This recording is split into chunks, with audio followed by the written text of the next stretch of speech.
namoz bandani yomon va behayo ishlardan man qiladi.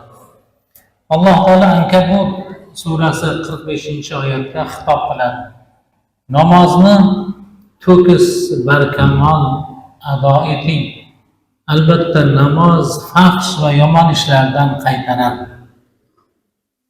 Biroq bugungi kunda ko'pchilikni bir haqli savol o'ylantiradi. Nega ayrim namozxonlar ibodatda bo'la turib, hamon birovni haqqidan qo'rqmaydi, yolg'on gapiradi yoki gunoh ishlardan tiyilmaydi? Nahotki namoz ularni yomonliklardan qaytarmasa-ya?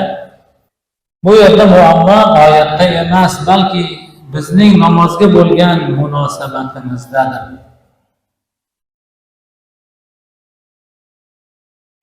Sahobalar va tobiinlar namozni shunchaki egilib turish emas, balki olamlar Robbi bilan yuzma-yuz turish, u zotga munojat qilish vositasi deb bilishgan.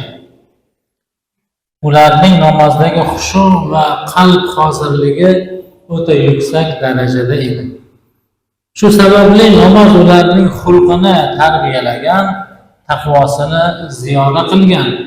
Salafi solihlar namozda o'qiyotgan har bir oyat va zikrni ma'nosini qalbdan o'tkazishgan. Agar namozxon tili bilan Alloh akbar desa, Alloh buyukdir deb mana shu narsani fikridan o'tgan.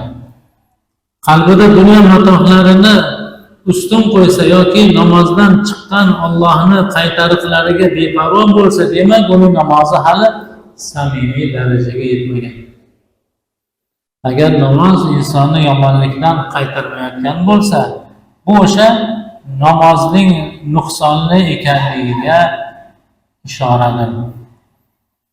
Demak, namoz o'qigan odamning avval xulqi yaxshi bo'lishi kerak. Xulqi go'zal bo'lishi kerak. Ba'zida nolib qolamiz. Shu masjidga kelgan odam hammasi namoz qiladi. Lekin xulqi ranjidar odam.